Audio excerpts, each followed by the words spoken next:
2장 1절에서 12절의 말씀을 중심으로 해서 세 가지 예물이라는 주제로 함께 은혜 나누기를 원합니다. 먼저 이 베들레헴, 여러분들이 참 잘 알고 계실 것입니다. 베들레헴, 떡집, 떡을 만드는 집, 떡이 풍부했던 집, 이렇게 알고 있고요. 예수님께서 사역하실 때에 예루살렘과 이 갈릴리, 베들레헴 이 중심으로 해서 많이 이 사역을 하셨습니다. 그래서 성경에서 아주 많은 부분을 차지하고 있고, 또 예수님께서 이 고을, 이 베들레헴 이곳에서 탄생하신 것을 보았을 때 이 베들레헴이라고 하는 것은 큰 의미를 두고 있습니다. 그리고 오늘 6절에서 말씀했던 것처럼 또 유대 땅 베들레헴아 너는 유대 고을 중에서 작지 아니한다라고 했는데, 이것은 바로 미가서 5장 2절에서 이미 예언된 말씀이죠. 그래서 예수께서 이곳에 나신 것을 미리 예언하셨던 그런 부분입니다. 그런데 여러분이 알다시피 이 베들레헴이라고 하면 그냥 신약 성경에 나와 있는 이 베들레헴 이렇게만 하게 되면 그 역사를 모르게 됩니다. 그래서 오늘은 이 베들레헴이 어떤 곳인가 해서 한번 찾아보면서 여러분들의 이해를 돕고 왜 예수께서 베들레헴에 오셨는가라는 것을 말씀드리려고 하고, 또 세 가지 예물은 무엇인지 거기에서 말씀을 드리려고 합니다. 이 베들레헴, 이것은 바로 이 다윗의 옛 고향입니다. 다윗이 그 아버지의 양을 칠 때에 선지자 사무엘을 통해서 기름 부을 때에 그때 그 다윗이 살던 고향이 바로 베들레헴입니다. 그것은 바로 사무엘상 16장 1절에서 보게 되면 베들레헴이라고 기록되어 있습니다. 그리고 구약 시대에 보면 창세기 48장 7절에서 보게 되면 에브랏이라고 기록되어 있어요. 에브랏. 이 에브랏이라고 하는 것은 여러분이 잘 알지 못할 텐데 이렇게 설명하면 금방 아실 거예요. 여러분이 알다시피 야곱의 아내가 누굽니까? 야곱이 가장 사랑했던 아내 누구죠? 네, 라헬이죠. 야곱이 가장 사랑했던 아내 라헬이 도중에 베냐민을 낳게 됩니다. 베냐민을 낳았다가 그곳에서 이제 죽게 돼요. 베냐민을 낳고, 그래서 그곳을 지나다가 이 야곱이 그 아내 라헬을 묻어놓은 곳이 바로 베들레헴입니다. 또 구약에서는 에브랏이라고 되어 있는데 신약 성경에서는 이 베들레헴이라고 바로 창세기 35장 16절에서 20절에 기록을 하고 있어요. 그래서 야곱이 이곳에 자기 아내 라헬의 죽음을 통해서 기념비를 세웠던 것이 바로 이 베들레헴입니다. 그리고 이 베들레헴은 또한 떡집이라는 것을 가지는 명칭이 있어요. 떡집. 그런데 왜 떡집이었냐면 이 베들레헴이라고 이곳은 아주 부역한 곳이었어요. 그래서 이곳에서 많은 성읍에게 물품을 또 물건들을 이렇게 음식들을 제공해 주는 통로였었어요. 그래서 많은 성읍들을 먹여 살리는 그런 역할들을 했어요. 그런데 오늘 아기 예수께서 왜 베들레헴에 꼭 오셨냐 하는 거예요. 그것을 우리가 알지 못하면 예수님에 대해서도 알지 못하고 예수님에게 드려야 할 예물도 무엇인지를 모르는 거예요. 그래서 예물이라고 하게 되면 그냥 현금을 드리는 이런 부분으로 우리가 착각할 수가 있다는 거예요. 그래서 그것을 좀 알아야 하는 것이죠. 그렇다면 그것을 설명했지만은 이제 성경을 좀 찾아보면서 직접 우리 눈과 귀로 예수님의 발자취를 좀 거슬러 올라가자는 것이죠. 그래서 먼저 제가 말씀을 드렸던 것처럼 사무엘상 16장을 한번 찾아보자고요. 사무엘상 16장. 여러분 앞에는 3상으로 되어 있습니다. 3으로 되어 있습니다. 왕 위에 바로 보면 사무엘상 16장 1절에 자 이렇게 기록합니다. 여호와께서 사무엘에게 이르시되 내가 이미 사울을 버려 이스라엘 왕이 되지 못하게 하였거늘 내가 그를 위하여 언제까지 슬퍼하겠느냐. 너는 뿔에 기름을 채워 가지고 가라. 내가 너를 베들레헴 사람 이새로 보내리니 이는 내가 그의 아들 중에서 한 왕을 보았음이니라 하시는지라. 다윗의 왕의 이 고향이 바로 베들레헴이었다는 것이죠. 그래서 이 사무엘 선지자를 통해서 하나님은 이 다윗에게 기름을 붓는 그 이유가 여러분이 잘 알다시피 하나님께서 이미 예언되어 있는 말씀이죠. 다윗의 후손을 통해서 예수 그리스도가 나심이라라고 마태복음 족보에 기록을 하고 있습니다. 그래서 이 족보의 연관성이 되는 것이고 거슬러 올라가서는 장차 오실 예수 그리스도가 어디서 탄생하실 것을 미리 예언에 대한 말씀이라는 것이죠. 그래서 예수님께서는 철저하게 하나님의 말씀에 의해서 이 땅에 오신 분이라는 거예요. 그래서 우리가 그것을 알지 못하면 신본주의, 인본주의 삶을 살 수밖에 없어요. 그래서 우리는 신본주의, 예수 그리스도, 그분이 중점이 돼야 되고 그분이 목표가 되고 그래야 소망이 돼요. 그래야만이 그 떡 대신 예수 그리스도를 우리가 취하고 영생할 수 있는 거지요. 그래서 하나님께서는 우리를 통해서 이 땅의 민족들을 통해서 이미 이렇게 예언된 말씀들을 허락하신 거예요. 그래서 다윗을 부르는 것도 곧 예수 그리스도를 부르시기 위함이라는 거예요. 그래서 오늘 이 다윗의 고향은 바로 베들레헴 떡집이었다라고 하고 있어요. 자, 그렇다면 이제 구약으로 넘어가서 창세기 48장을 봅니다. 창세기 48장 7절을 찾습니다. 창세기 48장 7절에 창세기 48장 7절에 이렇게 기록을 합니다. 내게 대하여는 내가 이전에 밧단에서 올라올 때에 라헬이 나를 따르는 도중에 가나안 땅에서 죽었는데 그곳은 에브라까지 길이 아직도 먼 곳이라. 내가 거기서 그를 에브라 길가에 장사하였느니라. 에브라선 곧 베들레헴이라. 이렇게 말씀하고 있습니다. 자, 다윗을 통해서 야곱에까지 이어가고 있죠. 야곱이 라헬을 통해서 이어가고 있습니다. 자, 사랑하는 아내가 이 도중에 죽었습니다. 그래서 이 베들레헴까지를 가기는 좀 먼 거리였죠. 왜 굳이 이곳에 가야 됐고 이곳에서 무침을 받았을까요? 그리고 야곱은 자신이 사랑해서 21년 동안 그 고생을 하면서 그 아내를 얻게 되었단 말이에요. 가장 사랑하는 아내였죠. 근데 그 아내가 죽게 되었어요. 그러면 그 슬픔이 얼마나 되겠습니까? 이루 말할 수가 없죠. 자녀들은 많고 또 사랑하는 아내가 죽었을 때 그 슬픔이 있는 곳, 그곳이 바로 베들레헴이라는 거예요. 베들레헴, 아내를 못 온 곳, 베들레헴. 왜 이 슬픔이 있었을까요? 그리고 왜 예수님은 이 베들레헴에 탄생하셨을까요? 야곱이 슬픔을 당했던 것은 곧 이스라엘의 슬픔을 당한 것이요. 그렇죠? 이스라엘의 어머니가 죽은 거랑 마찬가지란 말이에요. 영적 어머니가 죽은 거랑 마찬가지란 말이에요. 그러면 예수가 죽은 거란 말이에요. 그러니까 얼마나 슬프겠어요. 그 슬픔을 우리는 이제 하나님께서 주심을 통해서 다시 소망을 갖는 그 시대가 되어야 되잖아요. 영원히 슬퍼할 수는 없잖아요. 그래서 이 에브라, 이 슬퍼한 곳에 바로 하나님은 예수 그리스도를 보내시면서 다시 야곱의 슬픔이 없고 이제는 소망이 있을 것이라는 것이죠. 그래서 예수님을 베들레헴으로 보내시는 목적입니다. 그리고 또 한번 창세기 35장 16절에서 20절의 말씀이 되겠습니다.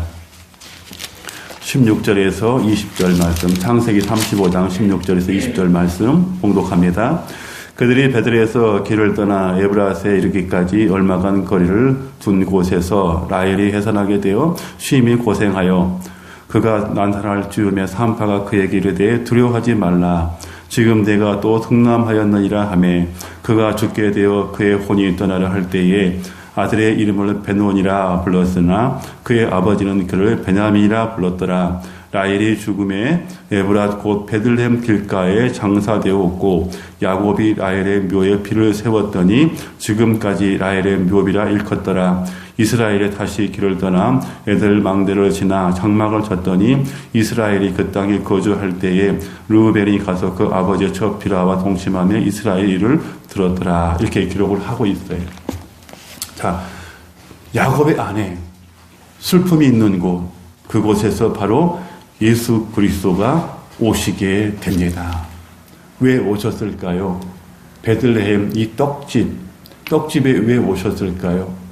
슬픔이 있고 아픔이 있고 작은 고을, 어둠의 고향, 빛이 없는 고향, 이곳을 통해서 예수 그리스도를 보내시겠다고 하나님은 창세로부터 시작해서 계속 이어가고 계실까요? 가장 큰 이유가 바로 요한복음 6장 35절입니다. 제가 여러분에게 말씀을 드립니다. 요한복음 6장 35절, 이 말씀이 오늘 하나님께서 핵심으로 이 베들레헴에 보내신 그 이유입니다.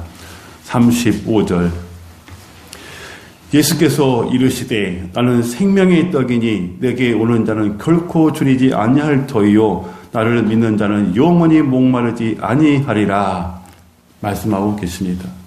이것이 하나님께서 이 땅에 예수 그리스도를 보내시는 목적입니다. 이 베들레헴, 이 떡집에 영원히 굶주리지 아니하고 죽지 아니한 생명의 떡으로 예수 그리스도를 베들레헴에 보내신 거예요. 그래서 예수님은 철저하게 하나님의 약속에 의해서 베들레헴에 아기 예수로 오시게 됩니다.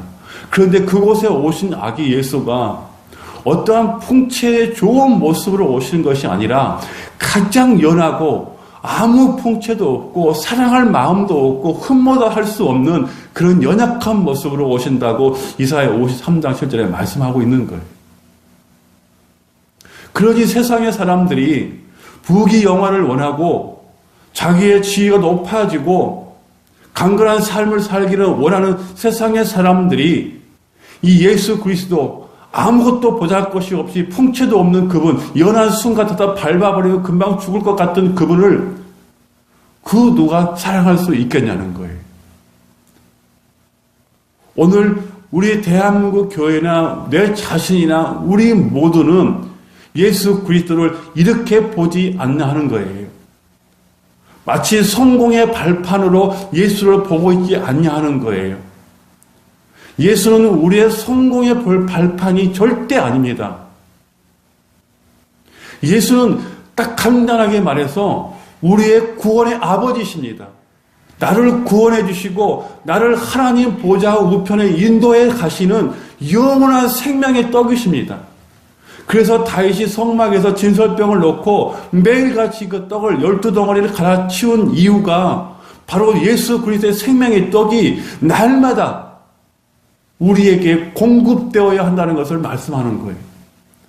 그 떡을 먹지 아니하면 우리는 영생할 수가 없기 때문에, 그것이 지금 이 진설병, 성막에 차려놓은 이 12덩어리의 떡 진설병, 예수 그리스도 요한복음 6장 35절에 그 떡이 바로 지금 시대로 완전히 변해 있는 송찬이에요. 송찬. 그 떡과 그걸 기념하는 거예요. 주님 오실 그날까지. 이것을 먹고 마심에 나를 기념하고 너희는 본 바 들은 바 기억하고 이 모든 것을 가르쳐 지키게 행하라. 지켜 행하라라고 말씀하시는 거예요. 그래서 예수님은 철저하게 베들레헴의 인생들에게, 이 배고픈 인생들에게 자신의 모든 것을 내어드리기 위해서 베들레헴으로 오셨습니다. 그런데 그 오시는 과정 가운데 동방박사 세 사람을 통해서 발견된다는 거예요. 유대인들도 아니에요. 예루살렘도 아니에요. 예수를 오래 믿은 사람도 아니에요. 가장 천하게 여겼던, 그들이 개와 같이 여겼던 이방인들, 그들을 통해서 하나님은 예수 그리스도의 나심을 선포하시고 그들을 통해서 징조를 보여주셨다는 거예요. 그 동방박사들의 세 사람을 통해서. 지위로 봤을 때는 이 동방박사들이 예수님보다 더 높다는 거예요. 세상의 지위로 봤을 때는. 그러나 그들은 왜 그 세 별을 보고 쫓아왔을까요? 무엇 때문에?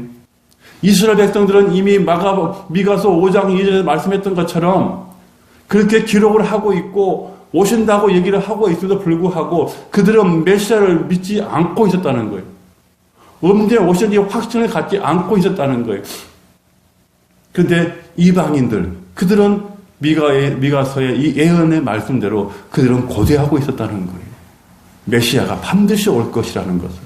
희망을 가지고 올 것이라는 것을, 소망을 가지고 올 것이라는 것을. 이 에브랏, 이 베들레헴 길가에서 나이를 묻어버렸고 슬픔이 있던 이곳, 너무너무 슬퍼서 기념비를 세웠던 이곳에 예수님은 새로운 삶의 소망을 주시기 위해서 떡으로 우리에게 오신 거예요. 오늘 여러분 이 예배를 통해서 그 영생의 떡을 다 취하시기를 축복합니다. 세상이 주는 떡이 아니라 영원히 살 수 있는 떡, 그 떡을 날마다 취하시기를 바랍니다. 그래서 동방 박사들은 예수께서, 그 아기 예수께서 이 베들레헴에 탄생하신 것을 알고 그 위에 그 별이 한 별이 머물자 그런 아기 예수를 찾기 시작합니다. 그리고 아기 예수를 발견한 다음에 그가 하는 행동이 있습니다. 그게 바로 오늘 주제가 되는 세 가지 그 예물이라는 것을 말씀드리고 싶습니다. 이렇게 하니까 오목사가 이렇게 하니까 여러분들에게 헌금하세요라고 오해할 수 있습니다. 그러나 그런 목적이 아닙니다. 오늘 아기 예수는 어떠한 분이신가를 여러분들에게 설명하고자 하는 것입니다. 그리고 동방 박사가 가져온 예물의 그 의미는 무엇인지 그것을 알고자 하는 것이에요. 이 황금이라는 것은 성경에는 믿음으로 많이 표현도 하고 있습니다. 그러나 우리가 가지고 있는 황금을 누군가에게 주었을 때는 왕권을 얘기하고 있습니다. 당신은 나의 왕입니다. 그 뜻을 예표하고 있습니다. 그래서 이미 예수 그리스도께서는 볼품없는, 흠모할 수 없는, 사랑할 수도 없는 그런 연약한 모습으로 오셨지만 이 동방 박사들은 바로 그를 왕으로, 메시아로 칭했던 거예요. 만왕의 왕, 평강의 왕으로. 이 제약된 세상 가운데, 평강이 없는 이 세상 가운데, 평화가 없는 이 세상 가운데 평화의 왕으로 오신 그분을 칭송하십니다. 높여드린 것. 당신은 나의 왕이십니다. 이스라엘 왕뿐만 아니라 나의 왕이십니다. 그 존경의 의미를 가지고 있어요. 그래서 그들은 이 황금을 그들에게 드렸던 거예요.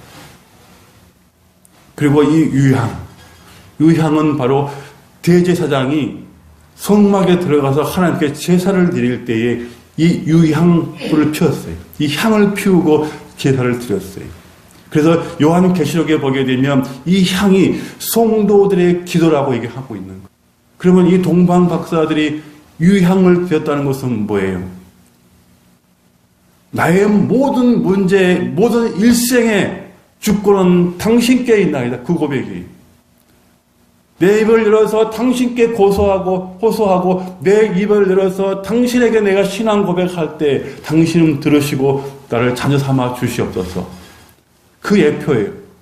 왕이 성도들이 아니라 왕이 백성에게 진미를 내려준 것처럼 왕이 백성들에게 음식을 내려줬던 것처럼 그것을 구할 때에 왕이 줬던 것처럼 이 동방 박사들은 기도의 대상은 바로 당신입니다. 나의 대상은 당신입니다. 나의 구할 대상은 당신입니다. 내가 말을 타고 왔지만 이 말을 타고 와서 이것을 통해서 목적이 아니라 삶의 어떤 기반이 아니라 당신은 나의 일생의 대상입니다. 당신이 주권자이십니다. 그 고백을 하는 거예요. 그리고 몰약은 시체가 부패하지 않도록 바르는 것이 쓰는 몰약입니다. 이 몰약의 뜻은 바로 예수 그리스도께서 채찍에 맞으시고 십자가에 죽으심을 표하고 있습니다. 그렇다면 이제 이 황금과 유황과 이 몰약이 바로 뭡니까? 예수 그리스도가 이 땅에 만왕의 왕으로 오셔서 하나님께 기도하고 예수 그리스도의 이름으로 대상이 되고 그 이름으로 기도했을 때 하늘의 문을 열어주시고 우리의 모든 문제가 그분을 통해서 해결되고 예수 그리스도를 통해서 하나님께 갈 수 있는 길이 되었다는 것이잖아요. 그리고 그분이 십자가에 죽으시고 고난받으심으로 이제 우리가 살아났다는 것이잖아요. 동방 박사들은 이 깊은 의미를 가지고 예수께 그 선물을 드린 거예요. 근데 동방 박사 세 사람이라고 그랬어요. 한 사람은 황금을 드렸고, 한 사람은 유향을 드렸고, 한 사람은 몰약을 드렸어요. 자, 그렇다면 지금 이 2018년 이 한 해가 저물어가는 이 시점에서 하나님께서 가장 기뻐하신 것은 뭘까요? 한번 생각해 보신 적이 있습니까? 내가 그동안 예수를 믿으면서 예수님을 통해서 많은 복을 받았고 그분을 통해서 구원을 받았고 이제 하나님께 가는 길이 열렸습니다. 그리고 지금도 나의 어려운 사정들을 다 고할 때에 하나님은 다 길을 열으셔서 해결해 주고 계십니다. 지금까지도 그 은혜를 누리고 있습니다. 그렇다면 나는 성탄절을 맞이해서 이 동방 박사들처럼 무엇을 하나님께 드릴 수 있을까야 하는 것이죠. 하나님께서 오늘 우리들에게 원하시는 것은 무엇일까요? 봉독합니다. 로마서 12장 1절에 이렇게 기록을 합니다. 하나님께서 오늘 우리들에게 요구하시고 원하시는 그 세 가지 예물은 바로 무엇인지를 요구하고 계십니다. 오늘 우리는 이것을 드릴 수 있어야 요한복음 6장 35절에서 말씀하셨던 생명의 떡이신 예수 그리스도를 만날 수 있는 것이고 그분을 통해서 우리가 영생을 누릴 수 있는 거라는 것이죠. 이렇게 기록합니다. 그러므로 형제들아 내가 하나님의 모든 자비하심으로 너희를 권하노니 너희 몸을 하나님이 기뻐하시는 거룩한 산 제물로 드리라. 이는 너희가 드릴 영적 예배니라. 너희는 이 세대를 본받지 말고 오직 마음을 새롭게 함으로 변화를 받아 하나님의 선하시고 기뻐하시고 온전한 뜻이 무엇인지 분별하도록 하라. 아멘. 이것이 오늘 우리가 드려야 할 예물인 것입니다. 예물. 하나님께서 가장 기뻐 받으시는 예물. 오늘 동방 박사들이 아기 예수께 드렸던 이 예물보다도 더 큰 예물이 바로 로마서 12장 1절과 2절의 말씀이라는 거예요. 이 말씀처럼 우리가 삶에 행해야 한다는 거예요. 그것이 가장 큰 예물인 거예요. 분명히 여기서 말씀드리고 있죠. 너희 몸, 영적 재물, 산 예배 세 가지가 다 나오고 있죠. 이것이 오늘 동방 박사들이 예수께 드렸던 그 예물이에요. 바로 그 예물. 그렇다면 오늘 우리 샘터교를 사랑하고 샘터교에서 예배를 드리는 우리 사랑하는 성도들은 오늘 로마서 12장 1절의 말씀, 2절의 말씀을 하나님께 올려드릴 수 있어야 하는 거예요. 우리의 삶으로. 그럴 때 우리는 가장 귀한 예물을 성탄절 이 아기 예수께 드리게 되는 거예요. 오늘 우리 안에 아기 예수를 모심으로써 나의 가장 귀한 것을 드릴 때에 그것이 바로 가장 귀한 예물이 되는 것입니다.